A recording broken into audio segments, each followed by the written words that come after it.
Un saludo, queridos seguidores y seguidoras de este canal de Un Paliativista en YouTube. Vamos a hablar de un tema que es muy importante para todos, como es el de la eutanasia y el suicidio asistido.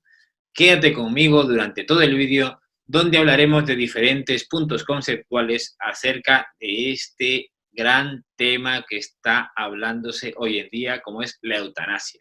Vamos a ello.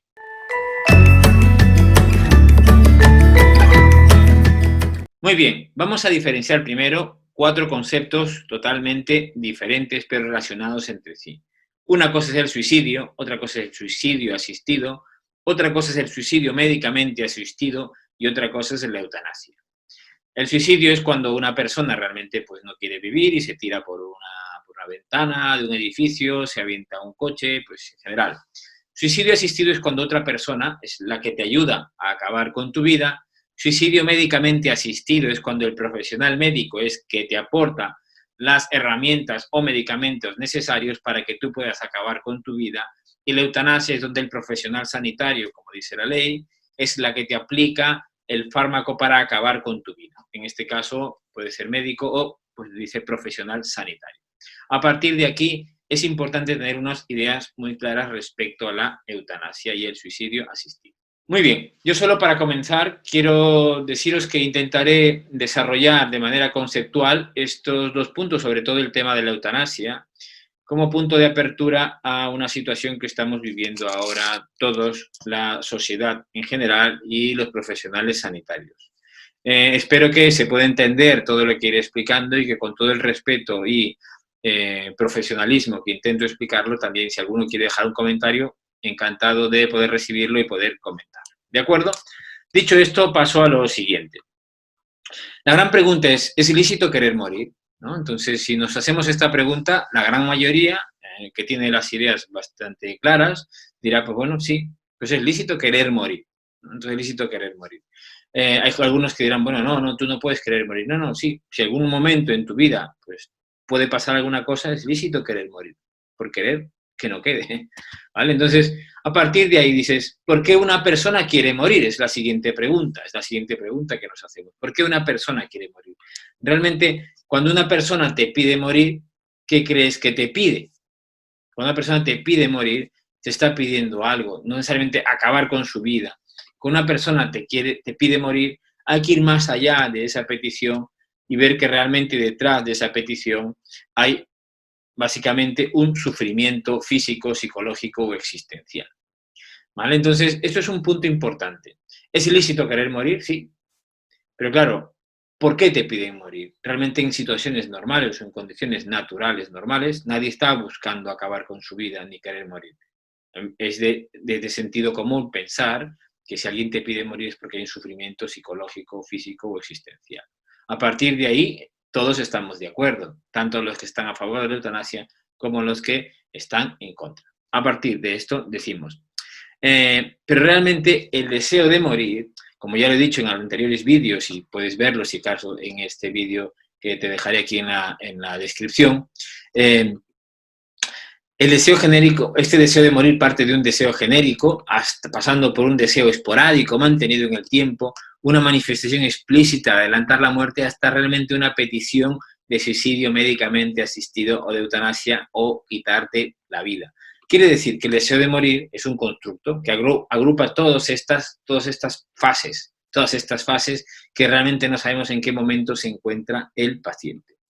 Dicho esto, hicimos una pregunta a la opinión pública, ¿no? Preguntamos a la opinión pública por qué la opinión pública solicita o solicitaba en ese momento la despenalización de la eutanasia. Tú sales por la calle y alguien le preguntas y dices, sí, yo creo que es justo, yo creo que es verdad, que tiene que ser así. Pero ¿por qué lo hacen? ¿Por qué lo hacen? Entonces, la gran pregunta es, ¿por qué quiere que se respete su autonomía? Porque yo soy quien debe decidir cuándo morir y cómo morir para evitar el sufrimiento al final de la vida, ambos o otros, ¿no? Entonces, a raíz de esta encuesta que hicimos en las redes sociales, pues la gran respuesta fue esto, ¿no? 54,1% de las personas buscaban las dos cosas, o sea, más del 50% era para que se respete su autonomía y para evitar el sufrimiento al final de la vida.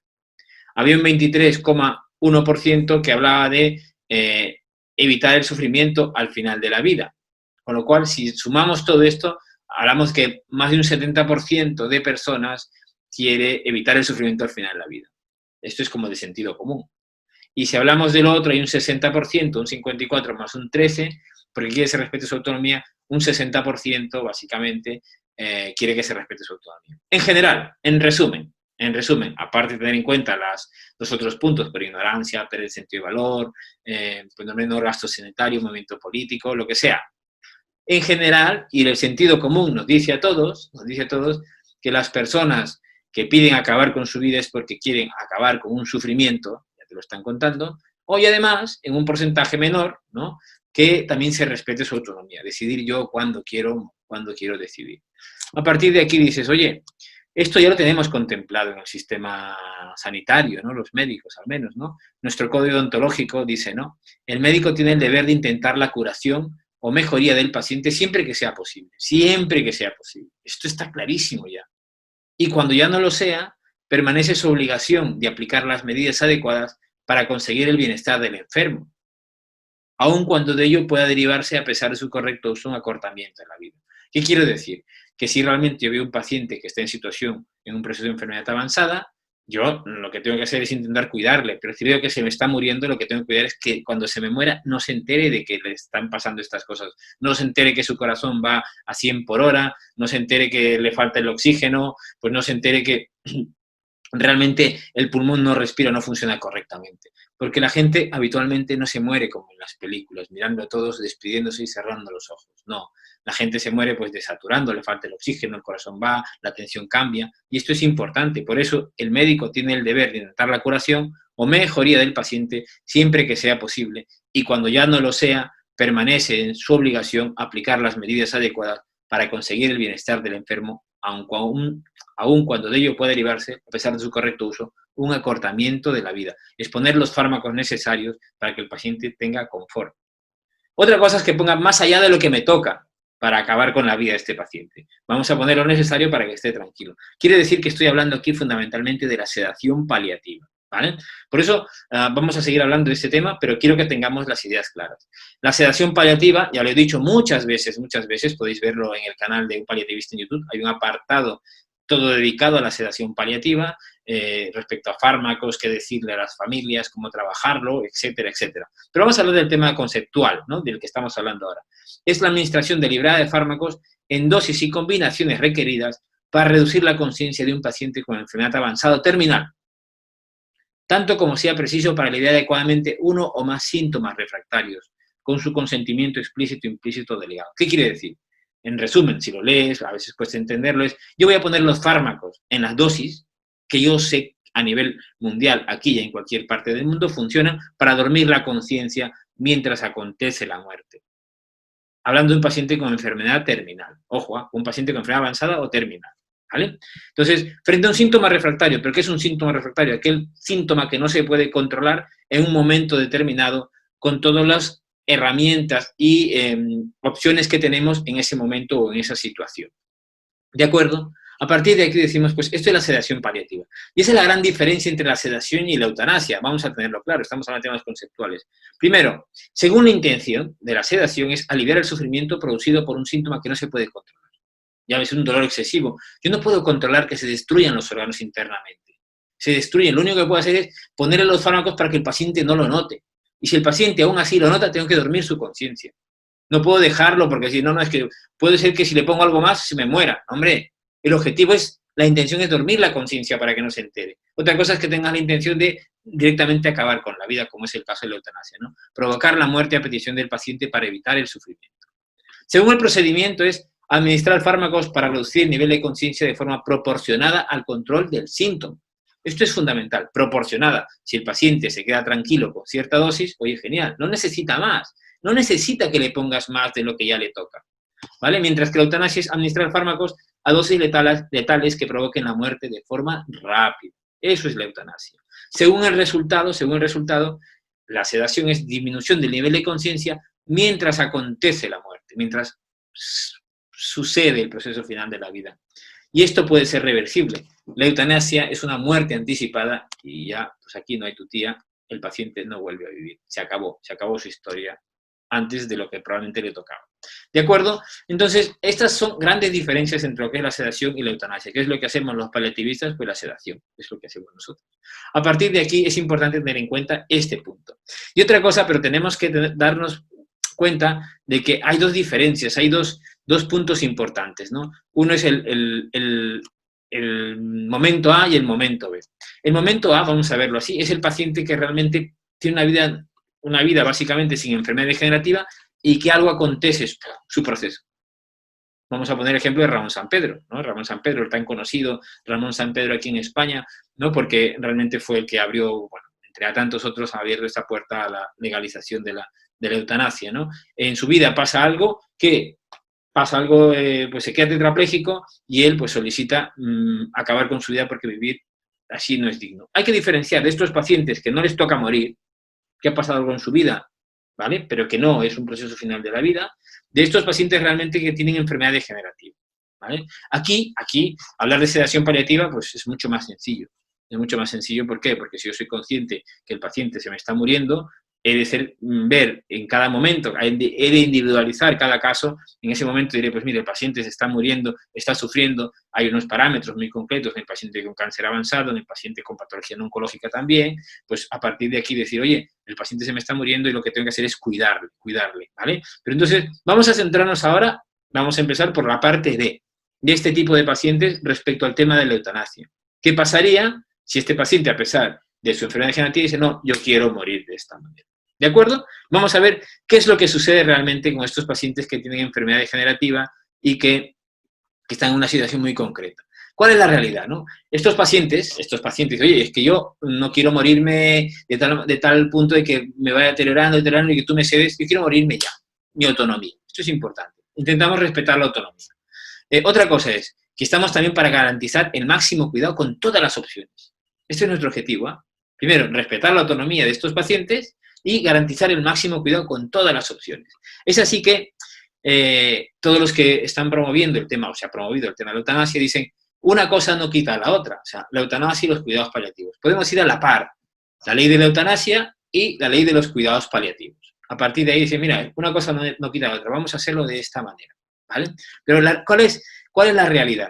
¿Cuál es la realidad? Que ahora, hoy por hoy, estamos decidiendo, o hemos decidido, ya que se ha aprobado, por el más frágil, desde el punto de vista físico y emocional, cuando tú estás bien.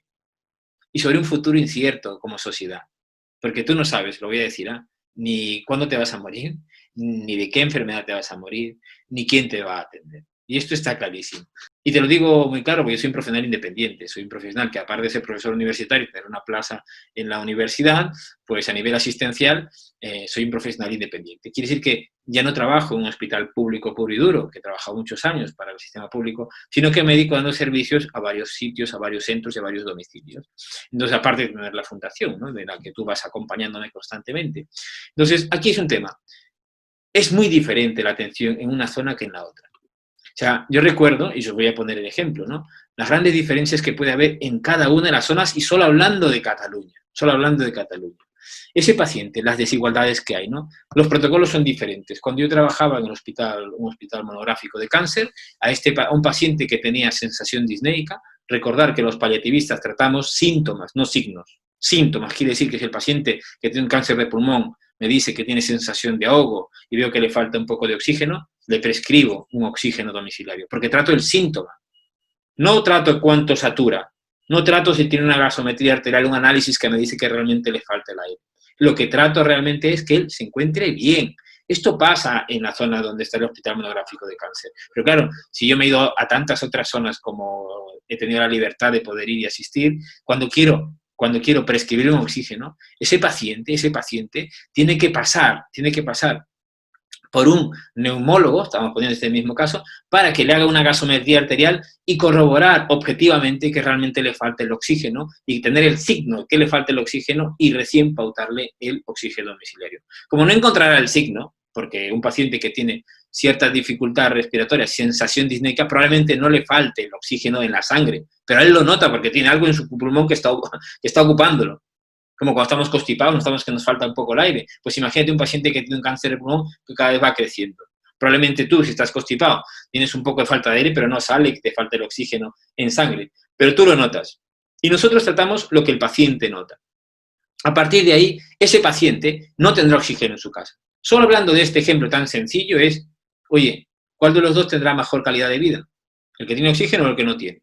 Probablemente el que tenga oxígeno. ¿Cuál de los dos querrá morirse? Pues el que no tenga oxígeno, porque vivir así no es digno, vivir así de esta manera no tiene sentido, porque no podré ni siquiera salir, no podré ni moverme. Ese es un ejemplo muy sencillo como tantos otros. ¿Ah? Otra cosa, falta de profesionales formados, no en todas las zonas. Ya lo digo, y verdad que vosotros que sois opinión pública, los que sois sanitarios, estáis viendo este vídeo, sois opinión pública, y los que no son sanitarios también sois opinión pública, pero los que sois sanitarios tenéis más conocimiento y sabéis que lo que estoy diciendo es verdad. No en todos los sitios hay profesionales formados que te puedan acompañar y manejar todos los tipos de fármaco para cuidar el dolor. Y además, otra cosa importante es que no en todos los centros hay los fármacos necesarios para aliviar los síntomas físicos. Quiero decir que si no en todos los centros hay profesionales formados para manejar todos los tipos de fármacos, y además estos profesionales que pudieran estar formados no tienen los fármacos necesarios, pues el paciente se queda en una situación vulnerable, en una situación de fragilidad. ¿Vale? Entonces, esto es importante. Y además, cuando vas a un centro, llámese el paciente, ¿dónde debería ser atendido? Pues en la residencia, en el domicilio, en el sociosanitario, en el hospital. Y no en todos los sitios encontrarás profesionales con alta formación para acompañar en estos procesos. ¿Por qué? Porque los síntomas físicos se pueden controlar con los fármacos y conociéndolos muy bien, y los síntomas emocionales sabiendo acompañar a la familia y además al paciente, que es el principal protagonista de este proceso. Pero es un tándem, paciente y familia, y esto debemos tenerlo en cuenta. Y no en todas las residencias, lo digo yo, que me voy por todos lados, que están formados para atender a las familias, que es lo que muchas veces más cuesta. Pues muy bien, dicho esto, son las grandes desigualdades que vamos a encontrar solo en una zona de Cataluña o un par de zonas muy colindantes, pero bueno, imaginaros el resto de España. O sea que, vuelvo a repetir, este tipo de pacientes que hablaba del tipo B, ¿no? Que está en una situación de enfermedad avanzada, de una enfermedad degenerativa, no va a tener más opción de que si no encuentra los recursos, no encuentra quien la acompañe, y obviamente tiene que pasar por ciertos papeleos para poder controlar sus molestias, no tendrá más opción que querer acabar con su vida. Pues mira, oye chico, me sabe mal por él, porque hay una gran desigualdad de que si realmente hubiera tenido todas las opciones necesarias, en base a todo decir, pues mira, yo sí realmente quiero acabar con mi vida después de haber acabado todo esto, respetando su libertad y su autonomía. Pero esa no es la realidad. La realidad es que realmente el derecho a la atención paliativa no está en la misma situación que el derecho a la eutanasia, ¿no? Entonces, los paliativos estamos mucho más mermados que lo que se está intentando abogar al día de hoy por la legalización que se ha tenido en cuenta. Estamos en desigualdad de condiciones y eso no es justo, primero para el paciente, que no tendrá más opción de encontrar un alivio de sufrimiento a querer acabar con su vida. Pues mira, y me sabe mal porque podía haber tenido otra opción. Otra cosa es que el paciente tenga todas las opciones, ya para ser de ahí, como fue mi tesis doctoral, o sea, no estoy contando pajas, le estoy diciendo la verdad, lo puedes buscar en internet, el deseo de adelantar la muerte en pacientes con cáncer avanzado. Solo un 3% de las poblaciones de situación vulnerable que querían morir, pues realmente quiere morir al final. Pero ¿qué haríamos con ese 97% que realmente también quería morir, pero después de que tuvo una intervención paliativa decidió no hacerlo? Hoy por hoy, esta desigualdad va a generar que muchas personas en situación de fragilidad no encuentren más opción que solicitar la eutanasia para acabar con su sufrimiento porque no tienen una atención paliativa de calidad. Eso es la realidad como profesional que yo la veo y que yo la percibo y que la trabajo constantemente. A partir de ahí diré, oye, ¿no crees que mejor deberíamos haber trabajado primero el derecho a la atención paliativa global para todos? No son equitativos. Una cosa no quita la otra, pero sí realmente sí la quita, porque la ley de la eutanasia la habéis puesto por encima de un derecho a la atención paliativa, que es lo que necesitan más los pacientes frágiles y los pacientes en situación de vulnerabilidad. Y lo vuelvo a repetir, tú que estás viendo este vídeo y que estás bien, acabas de votar por una ley que tú mismo no sabes ni en qué comarca, en la comarca que vives, quién te va a atender, ni de qué te vas a morir. Realmente, si tuvieras la opción de prolongar con calidad de vida tus opciones, probablemente ni la tengas, porque tampoco sabes si el que te va a atender va a estar formado o no va a estar formado para saber acompañarte, o simplemente ofrecerte la eutanasia, porque, bueno, pues mira, oye, es la opción que él conoce y es la más sencilla también, ¿no? Porque atender a un paciente con situación de enfermedad paliativa hay que mojarse, hay que remangarse, hay que trabajar, hay que implicarse, hay que estar por él y por su familia, explicarle constantemente. No es una visita de 10 minutos, no es un seguimiento que venga, te llamo y luego ya ahí nos volvemos a comunicar. No funciona así. Y los que somos sanitarios sabéis que es la realidad. Los que os dedicáis a la vida privada como yo, los que sabéis que sois cardiólogos, neumólogos, cirujanos, sabéis que vuestras visitas son muy concretas y a partir de ahí el paciente pasa a otra situación.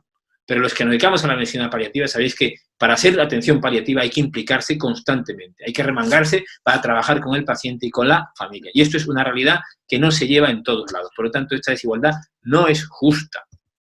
Muy bien. Dicho esto, hablando del paciente que no tendrá más opción que esta, pues mira, paso al siguiente punto, ¿no? Al lado A de la moneda, ¿no? Vamos a hablar ahora del paciente que en un momento concreto de su vida, pues algo ha pasado sin enfermedad degenerativa, como Ramón San Pedro, y algo sucede, ¡plac! Algo sucede en su vida y dices, oye, este paciente en esta situación, ¿no? Que no le toca morirse, tiene derecho a pedir la eutanasia. Pues mire, oye, por pedirla que no quede, ¿no? Entonces, la gran pregunta es, yo os hago esta pregunta de mi visión personal y profesional, básicamente, ¿no? Si el derecho a morir es un derecho intrínseco del ser humano. De hecho, entonces, ahora dirán, pues sí, ¿no? Hay gente que dirá, pues sí, es un derecho intrínseco al ser humano. Pues mira, oye, perfecto, pues si tú lo piensas así, entonces yo te diría lo siguiente, ¿no? ¿De dónde han surgido nuestros derechos desde el punto de vista antropológico, ¿no? Nuestros derechos han surgido de que el ser humano con la evolución ha ido aprendiendo muchos conceptos, ha ido aprendiendo conceptos de, pues, cuando éramos primitivos inicialmente, pues, cogíamos lo que nos apetecía, aprendimos que el fuego quema, pues que hay que abrigarnos en el invierno, que este fruto sirve, que esto es veneno. A partir de ahí fuimos descubriendo muchas cosas que la naturaleza misma nos fue enseñando. Y a partir de ahí nosotros dijimos, oye, vamos a generar unas reglas de convivencia para llevarnos bien y empezamos, ¿no? a generar nuestras propias reglas, nuestros propios derechos. Y en ese punto dijimos, oye, tenemos derecho a la vivienda, derecho a la alimentación, derecho a la educación. Son derechos que nosotros como sociedad hemos ido creando para vivir en armonía, pero con la intención de cuidar al hombre. Si reconocemos como sociedad que el derecho a quitarse la vida es intrínseco al ser humano, ese derecho no tendría que diferenciarse entre la persona con enfermedad avanzada y el que no la tiene. Tenemos derecho, el hombre tiene derecho a que se le cuide durante todo el proceso final de su vida y que se le cuide durante toda su vida. Pero el derecho intrínseco de quitarse la vida no es parte del ser humano. No es parte del ser humano, porque si no, si fuera un derecho intrínseco del ser humano, podría suceder en cualquier momento de la vida. ¿Qué quiero decir? Que, por poner un ejemplo absurdo, ¿no? ¿Para qué tengo que salvarle yo la vida a uno que ha intentado suicidarse y llega al hospital y tengo que ponerle carbón activado como antídoto para contrarrestar los fármacos que se ha ingerido? Pues ya lo dejaría morir, ¿no? Entonces, y además, pues si no lo dejo morir con la nueva ley, diría, oye, pues mira, ahora que pases por un tribunal, una segunda, tercera evaluación, que si realmente quieres morir, pues que alguien te quite la vida. Te he frustrado el momento inicial y a partir de ahí diré, oye, pues en principio te toca, pues ahora sí, quítate la vida realmente porque ya está corroborado que te quieres morir. Entonces, es un poco absurdo, ¿no? O que un niño quiera acabar con su vida porque es un derecho intrínseco, no depende de la edad. Es algo que toca. O sea, un niño tiene derecho a comer, a ser alimentado y tiene la vivienda. Pero un derecho intrínseco a quitarse la vida es un poco absurdo que forme parte de la naturaleza humana. Estoy hablando antropológicamente hablando, ¿eh? O sea, esto es, el hombre está para cuidar al hombre, no para acabar con la vida del hombre. El deseo de morir es un tema tan antiguo, que llega al siglo V a.C. Hipócrates deja escrito en el juramento hipocrático, no daré veneno a nadie, aunque me lo pida, ni le sugeriré tal posibilidad. Quiere decir que esto no tiene que ver con cristianos o no cristianos, ateos, creyentes o no. Ya es un tema antropológico puro y duro. Quiere decir que el ser humano, desde la creación de sus principales conceptos, ha velado por la persona, por el cuidado de la persona, por integrar a la persona hasta el final de sus días y no realmente ha abogado por quitarle la vida a aquel que sufre. Por lo tanto, el derecho intrínseco a decidir sobre mi propio final no le corresponde al ser humano. Le corresponde el derecho a que le cuidemos hasta el final, pero no a decidir sobre mi propia vida. Honestamente, no todo lo que nos apetece es válido. No podría ser así, porque si no haríamos daño a otras personas y es lo que realmente se está haciendo con esta despenalización o esta legalización de la eutanasia. Y dejarme que os cuente una cosa más, ¿no? La gente que ha votado por esta situación de eutanasia del paciente en situación de fragilidad son personas que no saben ni cómo les van a atender, lo he dicho, ni quién les va a atender, ni de qué enfermedad van a morir. Y se ha decidido por un paciente frágil, por un paciente que realmente en ese proceso final de la vida, cuando recibe una atención adecuada, cambia su chip y le das mayor calidad de vida. Yo quería terminar estas ideas con dos cosas importantes, dos ideas fundamentales. El ser humano está para cuidar al otro, no para acabar con la vida del otro. Y además que el médico o profesional sanitario está para acompañar y combatir el sufrimiento del que sufre, no para acabar con la vida del que sufre. Yo, es mi opinión profesional, con los años de experiencia, dedicándome al proceso final de la vida, siendo opinión pública, pero con un conocimiento de causa que trabaja en estas situaciones y en estos momentos concretos de la vida. Creo que una situación, una ley como esta, hoy por hoy pone en riesgo a todas las personas en situación de fragilidad, que en un momento concreto de su vida no encontrarán más opción que la de acabar con su vida por evitar el sufrimiento. Y esto tampoco es justo. Y además, si hablamos de la sedación, para terminar, cuando es curioso porque a mí, cuando el paciente está sedado y muy tranquilo, los que se me acercan a pedir que se acabe ya, casi nunca son los maridos, ¿no? Son poquitos contados con los dedos de una mano. Nunca son los padres del que se está muriendo, pero la gran mayoría de personas que vienen y se me acercan son los hijos, ¿no? Y esto no digo que todos los hijos, digo la gran mayoría de las personas que se me acercan son los hijos, que yo lo entiendo perfectamente por el cansancio y el agotamiento, ¿no? Y es comprensible. La gran pregunta es, ¿por qué no me piden los padres o las parejas del que se está muriendo, ¿no? En la situación de que acabe con la vida de esa persona que está sedada y muy tranquila, y por qué me lo piden los otros familiares? Esta es una gran respuesta que tenemos que dar como sociedad, ¿no? Porque una persona ha de ser cuidada por el hecho de ser persona, no dependiendo de quién esté a su lado. Hemos de saber acompañar, y cada uno de los que acompaña a un proceso final de la vida, y los que sois paliativistas como yo, sabéis que estoy diciendo la verdad, cada uno de ellos tiene un vínculo, y que si sabemos acompañar y utilizar los fármacos de manera correcta, podremos cuidar el sufrimiento físico, y si sabemos acompañar y decir las palabras adecuadas y utilizar los tiempos adecuados, el sufrimiento emocional también se controla y se respeta a la persona durante su proceso final de la vida. Pues dicho esto, yo solo daros las gracias, y que si alguno quiere hacer un comentario, que lo haga con todo el respeto con el que yo he expuesto mi punto de vista sobre esta ley de la eutanasia, sobre esta despenalización que se ha puesto en boga ahora mismo en España y que pone en vulnerabilidad a todas estas personas en situación de fragilidad, y además a los profesionales sanitarios que trabajamos durante y con el proceso final de la vida. Muchas gracias. Si no os habéis suscrito, suscribiros al canal para que sigáis recibiendo más información de valor y podamos ir compartiendo mucho contenido que puede servirle a la población vulnerable como a los profesionales sanitarios que se están formando. Gracias y nos vemos en el siguiente vídeo.